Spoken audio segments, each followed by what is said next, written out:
berger aza mutu oyo aza kozongisa mutu oyo abungi nzela azozongisa na nzela yango zomona bazosala ba dérapage ya kosakana te. L'église réveille comme église ya soni ebonisami na misala mbalebele ke ndeko mukuna azaka mosala ya nzambe te. Tango Daniel Bumba abimi ale ekomi bezi ya pasteur mukuna abimisi mama wana liboso église abandi kopesa bato alléluia amen. Oh tobondelaki tozalaki na mabondeli mpo nzambe abimisa Daniel Bumba wana akoma gouverneur. Église ezali place tokolakisa bato agneau. Très bien. Tokolakisa bato Jésus. Tozala ba vereti mibale te to misato te. Moko c'est Jésus Christ. Ngala yaki kolakisa mama ya Daniel Bumba pona nini? Yango tozomona ndeko mususu sobe komene tatu. Joël tatu. Prophète. Ngala kobenge prophète te. Yo moteke ndeko wana zote ya abracadabra l'église na. Ah? Abracadabra. Dis avec moi abracadabra. Il y a de voisins à l'église. Aujourd'hui, je déclare abracadabra. Parce que milieu wana endroit wana ezali endroit approprié pour Nzambe. Bila besoin de muna ko sala nini. Yo baraka Moïse Mbiye. Est-ce que bato abosani ke Moïse Mbiye yemba gege? Kerta. Yemba ke banu sozo ndibela mama wana. Bako kendeli felo. Pe basaba na Nzambe te. Na ye moko pasa aza mosala Nzambe te. Omoni mama wana. Photo na ye aza ko adorer. Eza photo mobali moko boye aza selfie ma Jésus Christ. Mais mutango moka leka alobi ke bantu baza ba photo nanga baza ba film na ngai botika kwa dorenga na ba église na bino botika tala kana ba église na bino nazala kana ngai Yesu te.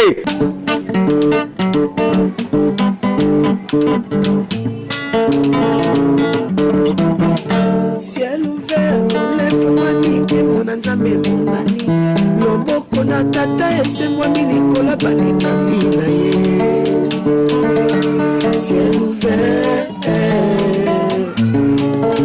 ciel ouvert, ciel ouvert, ciel ouvert, ciel ouvert, ndeko landaka yango, ndeko talaka yango, na Vincent Makeba. Voilà, eto pesi binombo te mingi bana na Nzambe nyonso oyo bozali na République démocratique du Congo pe na libanda ya mboka. C'est votre chaîne Ciel Ouvert TV. Ezali chaîne oyo ezali 100% bo Nzambe. Na micro ezali Bino Pasteur Flamme d'Angola. Na caméra tozali na évangéliste Cédric Makela l'homme valable. Grâce na yende bozota la ba image impeccable oyo. Lelo tozolobela sur l'église. Batma mona kaka église oyo kaka église au juste eza nini nde lelo na yambi patriarche Vincent Makela nde to partager na ye sur l'église oyeba zwa kaina bik okoma dayebi ke lelo ba révélation eza makasi ko zappe na chaîne oyo te tikala bo s'abonner bo partager pe bo liker ba émission oyo pe bo s'abonaka tous a besoin de s'abonner plutôt que de soutenir chaîne Nabiso. Pour soutenir chaîne Nabiso parce que Patriarche Vincent Makela, il est déjà chaîne vraiment à dépenser comme bon webélé tout ça la émission. À ce ça la émission ça ko édifier tout bateau belé bateau bika à travers l'émission Oyaye. Ndé to seni na ndeko sur dans 4 coins monde. Tinde la mission ne fisc à $5 na yo oyo ata $10 ne fisc. Okomona bakotia numéro ya ba compte ekozala wana tindela biso mbongo na yo Nzambe ya patriarche Vincent Makela akoyeba na akopambola yo. Voilà na sengi na l'homme valable afongola directement plateau tozo yamba patriarche Vincent Makela Shalom, bonjour, patriarche. Shalom, bonjour, Flamme d'Angola, le pasteur. Nzamba Pambola, yo, ça fait longtemps. Oui, tu es pour édifier Libota Bana Nzambe, Tikate Nzamba Zanayo, Azanalo valable Cédric Makela, moi Nzambe, petit frère Jésus-Christ. Au bout de la serveur électronique. Serveur électronique. Oui, Nzamba Pambola, Apambola Banso, Bakolanda Biso. Tikete bolingo nzambe ezala 4 na biso pour cette émission et les kamalamu je crois que vous n'allez jamais dessus na kombo na Yesu. Voilà, merci on est à la présentation il y a patriarche Vincent Makela. Patriarche Vincent Makela, ça fait un bail, ça fait un bout de temps bon mon biso li sous-souté na etandoike oyoyo parce que tozala ki na retraite, nous sommes en pleine retraite. Ndelo la oza mosala nzambe to sengi nzela to bimi poto to salaka toujours musala nzambe pour édifier bana na nzambe parce que je fais ça Makela boni RDC mboka makasi yo baka obaka RDC mboka makasi ningo lo baka comment la RDC to tambola ndenge nini. Bon, RDC na baka mboka makasi parce que bato babareze loko makasi ngalinga loko anate ngalinga kolobaki RDC ezali mboka makasi malgré za mboka makasi mais mboka comme faible parce que rien ne va na mboka na biso ba makambo ezo tambola penza malonga penda te tomoni ke ba gouverneur abimi tomoni ba sénateur babimi tomoni assemblée provinciale salami mais toujours déplorer loko moko balobi ke na makambo oyo salami wana kanya kezaki makasi corruption ezaki makasi or que mboka soki déjà ba autorité bato baza ba animateur ya mboka bazala corrompi ndeni mboka kozala malamu bon eza makambo tokolobela pena lelo te mokolesa tokolobela yango mais en tout cas mboka na ngana no ebongi penza te babaka mingi eza no kotambola malamu te passer flamme. Voilà, merci l'andinion il y a Ciel Ouvert TV pour partager émission oh yo tang émission comme elio partager yango penzambe ako pambola yo patriarche Vincent Makela pe bande ko bolanda biso bo bossa tête tozolo bila sur l'église patriarche Vincent Makela église elingolo banini parce que ba musiba okata la église ba omona kaka ba temple donc pona bango église au juste définition nango ezanini. Selon la Bible, l'église ezali surtout l'église El Bosso parce que toi on a des sortes d'églises. OK. Toi une église aux accords de Christ où ils ont rassemblé bato bazali éparpillés dans le monde entier.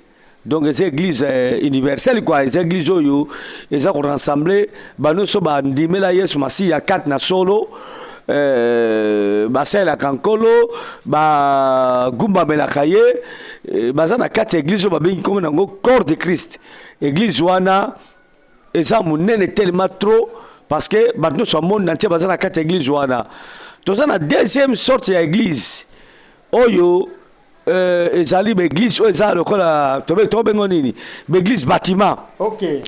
Ba temple ezeska bato bayangani eza pe mabete parce que na Bible ezali. OK. Donc tozana deux sortes d'église, église corps de Christ na église o babengi église temple to l'église bâtiment o eska bato batongi ba sale organisation moni mon santo sungi bango bandi ko yanga na wana eska mtu apesa kadim na ye eska mtu alia kelambo eska mtu oyo alandaka mateya eska mtu oyo azalaka affermi pote azala asudi na kata parole azana berger na ye na kata église wana ba diacre bazali ba ancien bazali on appelle tam suspect bandoliste quoi ba musicien ba chantre encore bazali ba protocole bazali eza église locale eza pe babete eza pe condamnable parce que église locale même na Bible ezali kutu on connaît un peu plus loin on a Paul azope sa même ata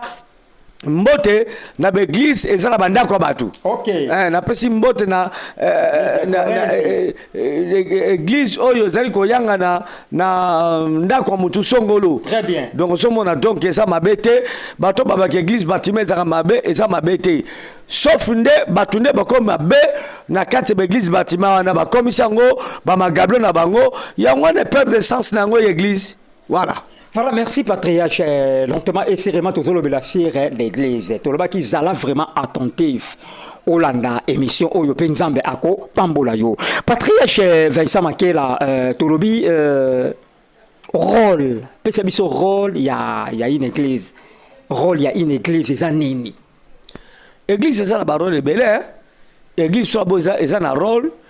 Il y a mouton de Melinkolo à Bongole Moté Manaye. Parce que mouton de Melinkolo à Bongole Moté Manaye. Aza à côté de la carte, il y a église au Babengi corps à Christ. Très bien. Mais nzambe lokola za maele mingi alengi eke mutu ana azala encadré. Okay. Parce que mutu akoyi koyeba nzambe kaka dans les villes te boye abandi kosambela. Okay. Esengeli bala kisaye ba encadré ye pour mutu ana azala assidu ayeba la sainte doctrine. Okay. Ayeba Yesu ngandi meli azanani asalaka nini et puis ye ba devoir ne pas Yesu ngo ezali nini. Yango omoni mutu soki abongoli motema na ye akoke na église o babengi yango église locale. Okay. Bato so benga yango église bâtiment.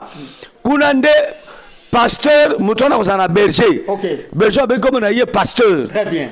Pasteur na kozwa soya mutu wana po abanda kolakisa ye maloba na nzambe pe abanda kolakisa comment akoki se comporter vis-à-vis ya nkolo oyo andimeli.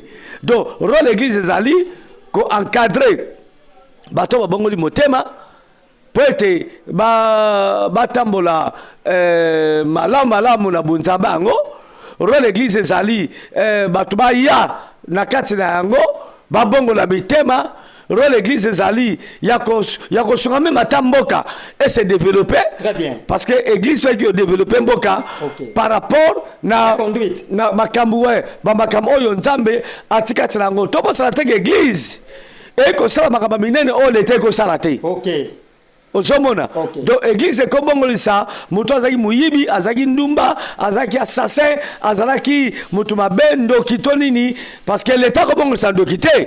OK. Mais église zali capable ya ko bongolisa ndumba ya ko bongolisa ndoki ya ko bongolisa assassin ya ko bongolisa mutu mabe ako mutu malamu.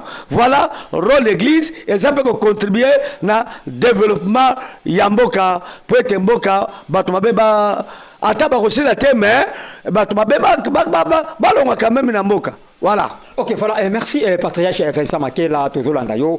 To dindi directement dans l'émission na biso Patriarche Vincent Makela l'homme dédié pesa biso rôle ya un berger dans l'église. Parce que oloba ki na bandeli awa olobi église ezaka na problème te mais eza bato ba mercenaires ou ba côté na église ba komi ko sala ba commission ba magablo na bango ba ça n'importe quoi ne Patriarche Vincent Makela to bandi déjà ko dinda pesa biso rôle ya un berger. Comme ça, pasteur nyonso mokambi so mo na tango zo pesa rôle imusala na ya ko sa na église. Tango yimoko mo na makambo lobiti akoyi bakata na dibanda. Rôle ya un berger dans l'église ko za ndenge nini. Otunga mutuna moko ça vraiment très capital. Na pesi d'abord madame Nangambote mon œuvre d'art mama Beni Makela nzamba pambola ye na nyonso saka pembe na ngai nzamba zana yo azana ba na biso moya tamba kombo ezate ya frère Makela vraiment nzambe azana bino azana yo elongo papa flamme rôle ya un berger na église oka ba benga ye berger mobateli pate mobateli nanu mobateli berger aza mobateli. Vous comprenez? OK. Aza mutu aza ko batla bat fote mutu pengwa te. Très bien. Berger aza mutu oyo aza ko zongisa mutu oyo abungi nzela azozongisa na nzela. Très bien. Berger azali ko kotsa mutu na ma connaissance ya makasi po ete mutu wana azala ba conduite moko ya malamu mutu wana alongwa na mabe ayeba kosala malamu berger azali mutu oyo azali kotalisa mutu savoir vivre berger azali mutu oyo aza kolakisa mutu na bomoi na ye po azala bomoi malamu agane bomoi na ye akoki kose conduire ndenge nini et puis ye moko berger il faut azala exemplaire pona batu babeta mabaku te batu bapengwa te soki mutu atali ye boye mutu alobi esengeli nga mpena aza lokola berger na ngai mais tozomona lelo oyo je crois que soki nga bamituna na korépondre yo wana baza baberger te. Ok, voilà, wana baza ba berger te seke makambo eza wana batami wana baza ba berger te. Patriarche Vincent Makela, question eza boye. Tozo kota muke na émission na biso po ekota na chaleur. Na lobi lelo tozo mona ba ordination zo sala na église. Okomona païen aye tellement soutenir l'église. Apesa ka bambongo, pasteur atie akoma diacre. Pasteur atie akoma évangéliste. Pasteur atie akoma peut-être docteur, prophète. Pourquoi biloko bongo zo salama? Au moins que église ezo comme faible.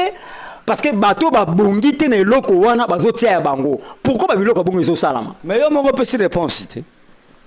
Le longa na lobango passer flamme bateau mingi bazo conduire l'église lelo ba benga maté. OK. Parce que pour tambousa église et sengeli ozana vocation ko tambousa église. Okay. Ministère ezali vocation. Oyo mutu apesa te menzambe ne mutu apesaka. OK. Donc nzambe mutu azwaka mutu atiye mise à part pour être servir ye. Soki mutu poni yo ya tozomona ba gaffe tozomona ba dégâts parce que bato mingi ba osala soi-disant nzambe lelo eza nzambe te mutu poni bango banso ba poni bango moko banso bati bango na ba sentiment. Or un berger akopona mutu pona sentiment te. Très bien. Nzambe ne mutu akoloba na ye. Oyebi avant Moïse akufa nzambe alobaki na ye na poni Josué pour remplacer yo. OK. Ozomona? OK. Na poni Josué pour remplacer yo. Et nzambe abinabi benga Josué peut imposer maboko. OK. Moïse abenga ki Josué atie maboko molimo ezaki likolo ya Moïse. Et yé pas ya Josué. OK. Parce que vocation on appelle ça transmissible. Très bien. Oyo nga naza na yango nebe kopesa yo po yo po exercer misala wana. Très bien. Mais tozomona oyo mawa mingi ba tente ba koti mingi surtout le l'église de réveil parce que ba benga mate ba pona mate pe musala ne bongi na bango te. OK. Yango zomona bazo sala ba dérapage ko sakana te. L'église de réveil comme église ya Sony. Église to kolobate est-ce que to benga église ya so yango ba to so benga église so de réveil et ça ba magablo na pesi bango raison Binzambe. oui ba oza na raison tala makambo le qui est pas ya ndeko na biso pasteur Mukuna makamuni ne leki kuna pasteur Mukuna to bon nzamba limbisa ye nzambe bena limbisa ye eboni samina misala mbalebele ke ndeko Mukuna zaka musala nzambe te. OK. Eboni samina ngona misala yo moko makamina ba mabe ndenge bima yo moko yebi mais mikolo yo botu ko pona gouverneur ya Villa Kinshasa na be jodi boso awake il paraît que ba mapona mi oye salami na ba irrégularité au sakanate parce que corruption to kanyaka ezalaki bato mi bazolobela yango ke ba député député provincial bazaki mingi corrompi. Alors gouverneur abimi ya na Villa Kinshasa c'est qui ça c'est Daniel Bumba. OK. Nzamba sunga ye asa msala malam. OK. Po ete vi na biso ekende malam yena adjoint na ye Edi Yeli Molangi. Ngana baksi Molangi ya pembe. Edi Yeli. Nzamba pambola bango. Mais likamoko kamwa soki mama ya gouverneur assemble na ACK je crois que l'homme valable a vu qu'illustrer ba image wana bato batala Ntema tokolo bamen mama ya gouverneur yeye to salaki alléluia alléluia amen amina amina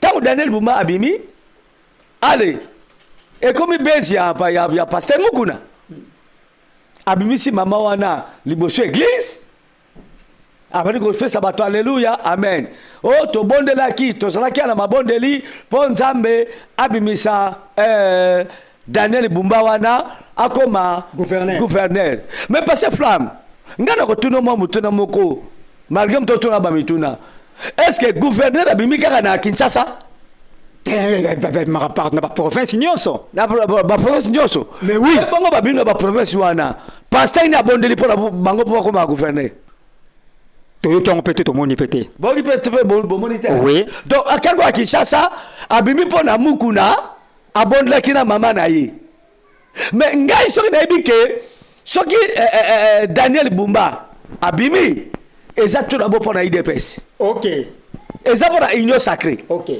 parce que bapuyaki ye modo de pesamaki ke ticket gagnant ya IDPS eza Daniel Bumba na Edi Yeli MLC oui sikoyo Mukuna a récupéré yango oh tubondelaki nzambi tubundeli nzambi tusalaki mpusu mubimba po gouverneur abima bongo abimi na Katanga parce na bondeli pona yi oyo abimi na Bakongo non valable église na bondeli pona yi oyo abimi na Lola Bakuna oyo abimi soki na province Kingandi Songolo to Pakala parce na bondeli pona yi ezotala ke ndeko wana za mosala nzambe te donc il me komi ko présenter mama ya gouverneur po ya bondela ki gouverneur wana abimi en tout cas basali ya soit disant basali nzamba lelo bazanga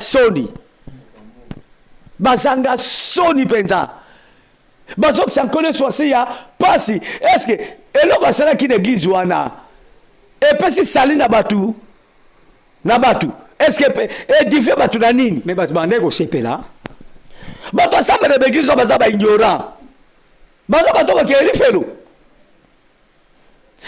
église ezali place tokolakisa bato agneau très bien tokolakisa bato Jésus tozala bavereti mibale te to misato te moko c'est Jésus-Christ ngana yaki kolakisa mama ya Daniel Bumba mpo na nini ye nde aza sauveur ye nde aza seigneur eza na sensi te soki Daniel Bumba abimi gloire à Dieu ekozaka témoignage babi ke tokumisa nzambe parce que nzambe aponi moko ya bana ya ndeko tosangana ne awa tika nkola zolokumu même bokomisi yango lokola eloko mosusu kobambe bambongo na mutu kotia bambongo na mutu de mutu amosala nzambe eza sacré mutu amosala na miliki eza sacré parce que aza lembo ya bunzambe likola mutu na ye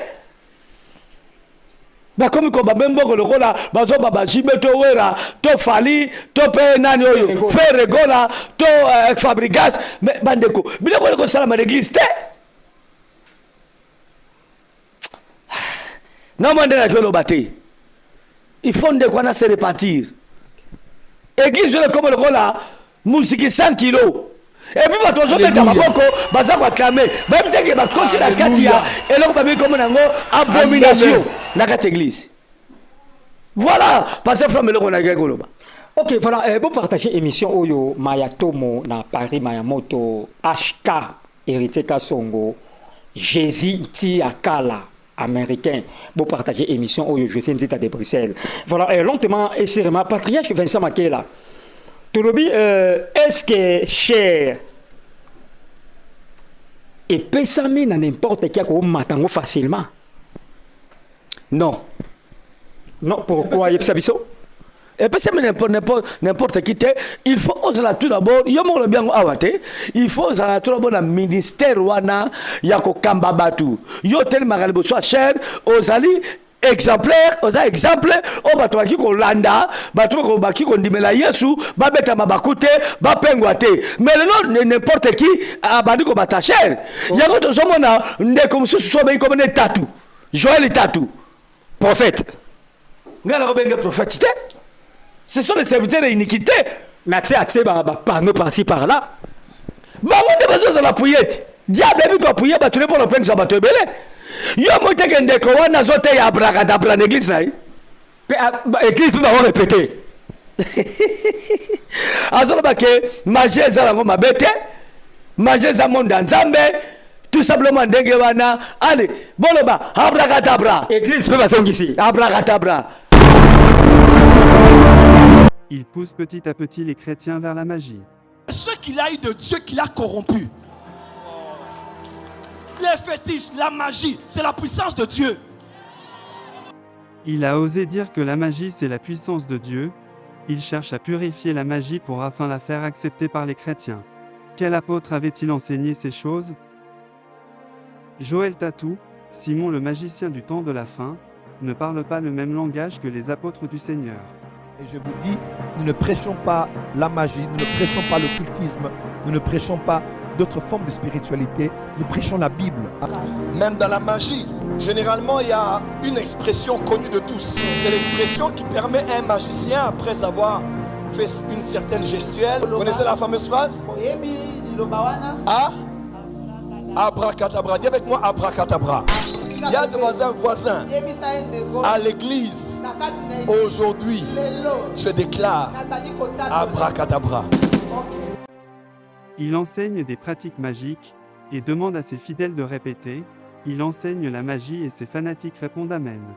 Il est clair que cet homme est un agent du diable. Allez, répétez abracadabra. Azote abatu diable. Abracadabra et ngolo banini. Bato bazondima. Quel retour na Joël Tatou tu na ngandegini? Na tout parce que yo pour uta na monde on a pas très fait ça makela. Na kolobate? Na kolobate? Mais ça buzoba. Pas comme la lobby en côté. Et ça buzoba parce que vous avez une incantation. Au moins ba kilo bato abeta kawana. Et ça libe incantation. Oyo bato bazako sala. Donc na kiltona mukolo wana, le diable était là en personne. Vraiment. Oui, nazo sele ka basolot. Et c'est le ko la mise mo ka zaki soka alingo yemba. Abwaki Sankai. Bato zongisi oui Sankai. Wana moto. Directement esprit ya Sankai wele kiti. Okay. Sankai wana eza démon ambiance. Démon ya musique. Tant que vous avez abracadabra, et ça comme ça là, incantation pour na grand maître apparaître dans milieu bon bazalak. Donc église ce n'est pas le temple de Dieu. Et ça le temple il y a milieu mabé, et ça le temple à Satan. On a combo pesiango. Comme on appelle c'est par rapport à makamuya zo sala. Très bien. Et ça bon ça ma. Mais batu bazondi mayango. Et bah toi ça plein d'église wana baza ko répéter baza ko invoquer diable sans le savoir. Ya ko bibi bolobi ke libota na ngai ezobebisama pona kozanga boyebi passer flamme kozanga mayele zali wanda mbute ezapela liwa mobimba. Très bien. Donc bato baza ba candidat ya enfer. Azako ko pesa bango pa ya satana azo livrer bomo na bango ba abla bango pa satana. C'est grave, pas ces flammes. Cher et personne n'importe qui t'es. Cher et personne la moto yonza ma poni pour kamba ba patena ye. Auto zomo na oyo banza même ta poni bangote. Ce sont les serviteurs du diable. C'est le Matthieu 24 negelobi. Ba kwa na kombo nanga mais ba ko pengu sabato belé. Ya to zomo na bona musala. So opesi bango ordre nini ba continue ou bien ba tika musala nzambe. Bon so ba tika nde ba tiki ba continuer parce que to ça le bango nza mon côté. Baba c'est le diable. Va continuer. Bible le bi muto za senti kala se. On a déjà que se suyer encore plus. Va continuer.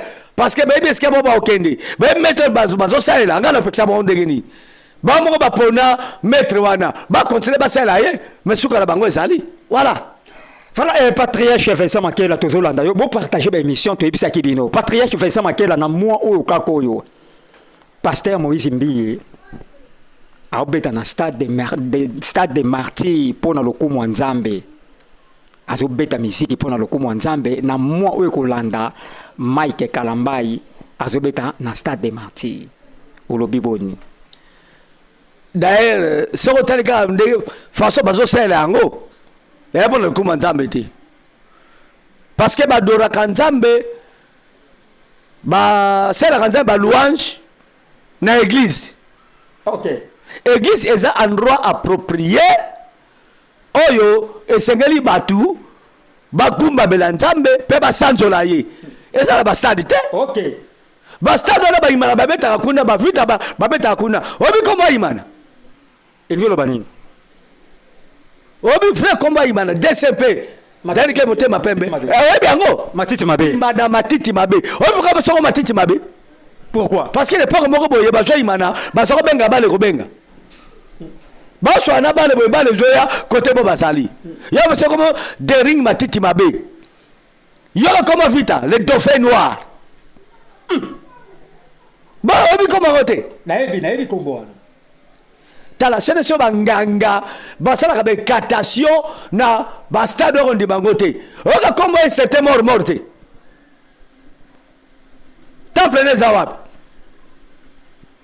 et puis lien de travail il y a temple des Awab négli na ba stade wana te parce que bilo ko sala rapport de équipe asala ka ngako sango na temple na ye mais ba ko exécuter bilo na ba stade wana o ka comme ya perera te mais akufa o ka comme te na yo ka saka ya imanate ngai na zwaka na ite so benga ngo sokinde nini ya komona mutola bo aleini chance kaka chance grâce te mais chance est-ce que wa to benga ngo chance ba ozaki opportunité ya komona perera boy obi ki moko na ba zo benga ngo fese bilombe oui bilombe bilima te okay. Ayo ba no makambo te bilima sa dragon yoga su kombo équipe monsieur za beze obetesand fese dragon.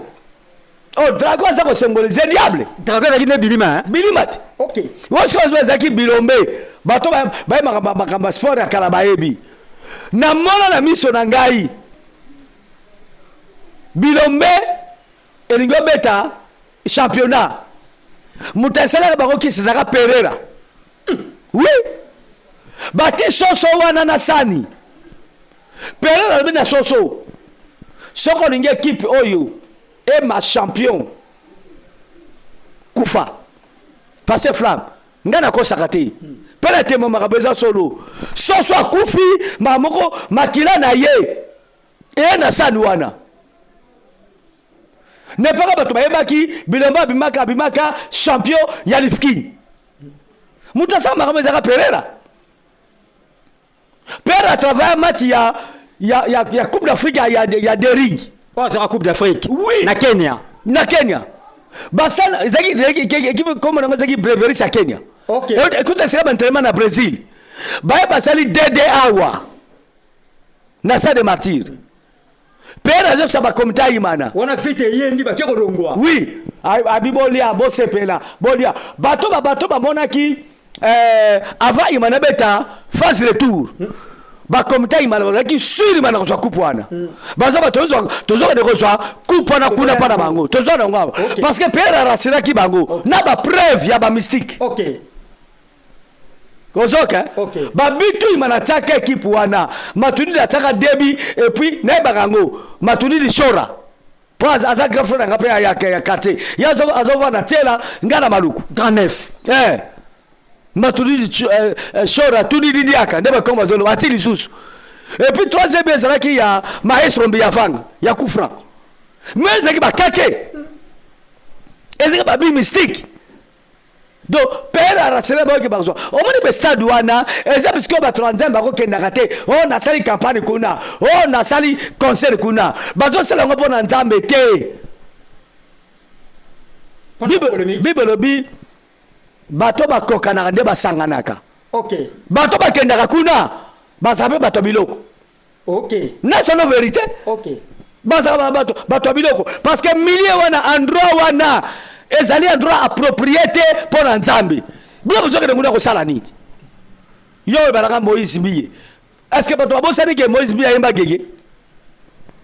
Si batala signification yango na ba Google, batala yango na ba réseaux sociaux ba mona yango. Bo ezali kama okamu. Hein? Donc, ce que moni bazobeta ba concert wana, ba sa ba concurrence na bango, ba mekana biloko na bango. Et ça pour Nzambe te parce que Saint-Esprit e bundana te. Muto sana Yesu mtazana Yesu ba bundaka te. Poto zana ngone sumoko to bunda nini et puis Nzambe ya paix azanzamba polémique te wa baza basali ya Nzambe te ba sombo na gloire ya Nzambe te ba sombo na gloire ya mutoyo ba basalaka. Voilà la réponse là. Voilà, merci lentement et sérieusement to komi na suka ya émission na biso ya mokolo na lelo bo partager émission oyo patriarche Vincent Makela ça la conclusion ya émission ya lelo pe au pesiba dédicace to clôturer. Et puis nanga ko lobele comme ça suka. Bozomo na mwasi moko sala bezi mikolo soki mama nani? Na on a pas ça ko na ko na tina ko bata komo na été. O zo gumba bena ba photo ya soi-disant Jésus. Mais maman azali asa sataniste. Pe ba to appuyer. Amen. Tala papa. Soki le oyo zana misala mabe. Oleki na nini? Na conseil émission. Tozo selo moko songolo na miso batu. Ngai pe na zamu ta domaine moko na yo. Yo kasika na hotel melayo. Te na appuyer yo. Akasi. Mama Gerda. Yeba ke banu sozo ndibela mama wana. Bako kendeli felo. Pe basaba na Nzambe te. Na ye moko pasa azabo sala Nzambe te. Omoni mama wana. Photo na ya azako adoré. Eza photo mobali moko boye azo selfie ma Jésus Christ. Mais mutongo moko leka alobi ke bantu bazala ba photo nanga bazala ba film na ngai botika kwa dorenga na ba église na bino botika tala nga na ba église na bino nazala kana ngai Yesu te azaki culpabiliser mutu wana mais babi ndika taki païen mais ça païen te azaki païen alobi nazala kana ngai Yesu te flamme bolo kona ba photo na ngana ndako na bino mais mama wana zoba mobali na ngai Yesu na bezeyo Yesu na bezaka ye wana abomination hein biso semble so seka na molimo oko beze ndengeni mais abomination donc mama wana avec kolula tata wana ok oui avec kolula mobali wana yango moni tasabalingana na bango est-ce que mtakaza kana bombo ina ebite alula kaye mobali na ngai Yesu yonde mobali na ngai mbada nga chambre boy na boy nale soki Yesu pasi akota na basi na ba chambre abomination et abomination nale soki Yesu alinga ba bize to ba beze Yesu azana posa mitema ya batu hapsa bisi na yote Yesu azana posa mitema batu oni belepo obika soki mama Gerda nazo pamela yo nom de Jésus na kombo na Yesu mwana satana ya Lucifer au nom de Jésus okosuka mabe nazo ba tanke ministre Nzambi muto Nzamba pona na salela yi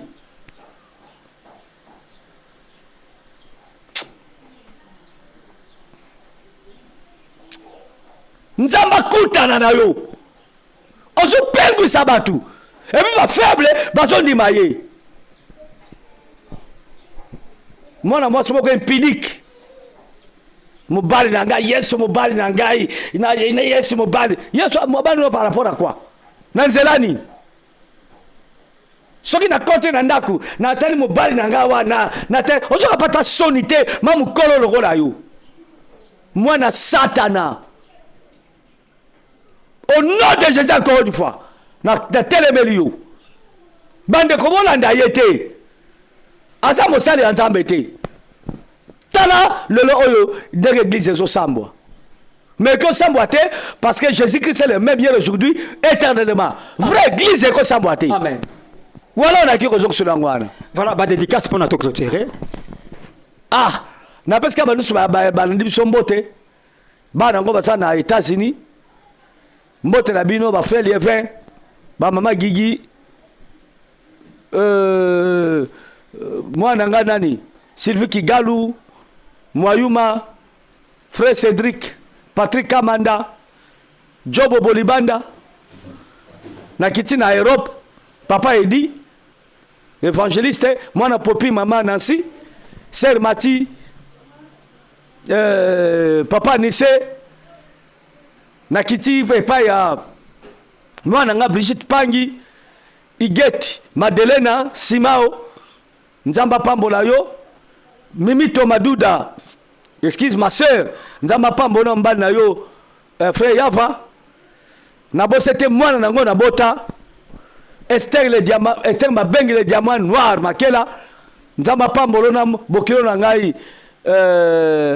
frère Yves nzamba pambola yo base belé mwana nga Coco Ping Pong Gabe yamba na Belgique nzamba pambola yo nzamba pambola pe Mangobo grand prêtre Mangobo prêtre ya ba comédien le grand prêtre Mangobo le grand comédien nzamba pambola yo et puis na moslo mama Fatou na bosanité ya na ngai ya nzeza Espérance siskale motema nzamba pambola yo na moslo mama Brigitte donc na pamboli ba banso Mariam Laetitia bango nyonso wana sœur Mariam na Belgique nzamba pambola yo sœur Laetitia nzamba pambola yo Anita Patricia na Angleterre nzamba pambola yo na ya na yo sœur Arlette nzamba pambola bino Antoine Diabonda nzamba pambola yo mwana na ngai basana Swedi Saint Amuri Stéphanie Amuri nzamba pambola yo pourquoi pas pena pambola Jonathan Manzila nzamba pambola yo frère Basaoula nzamba pambola boza belé bato abi mabangele kaka mingi boza ebele nzamba pambola bino bana nyonso nzambo bosambela nzambe kati na solo nzambe aza na bino apambola bino sans oublier mon fils Flori na France mwana nga Flori na Simotema je t'aime beaucoup nzamba pambola yo magaminene oyo nzamba zonga pa sala ezako ya pezo salama nzamba pambola bino na pamboli vede bereka mobimba basel so nzambe nzamba pambola bino et sans oublier famille ngai makela nzamba pambola bino merci. Voilà, on est là qui patriarche Vincent Makela. Na micro, c'était votre humble journaliste, le pasteur Flamme d'Angola. Na caméra, tout à l'heure, qui na évangéliste Cédric Makela, l'homme valable. Beau partager émission Oyo. Na Pessi Mbote na Jean-Pi Diongo Pipina, Azi Moutale, Boss Didier Simisi les Lions. Na Pessi Mbote na Jésus Ti Yakala, Jésus Zakala, Nzamba Monayo. Na Pessi Mbote na Monker, Joëla Flajo. Et sans oublier la sœur divine, le Sambo Motema. Ya évangéliste Cédric Makela, l'homme valable. Na Pesimbote na Bénédicte Tipatoka, Nzamba Pambola yo, maître Daniel Tumba, maître Julio Consolata, maître Idi Amine, mon avocat Cambez, na Pesimbote na bana nyonso ya vallée de Bereka, bana nyonso ya les Rochers Sali, prophète Condé de Paris, maman Bijou Condé de Paris, honorable Alekouke, bon séjour na couple Zigura. Toko et sans oublier les frères Bodak Mundembe américain noir, président Emani Mambo américain noir, Vincent Kouke Chao.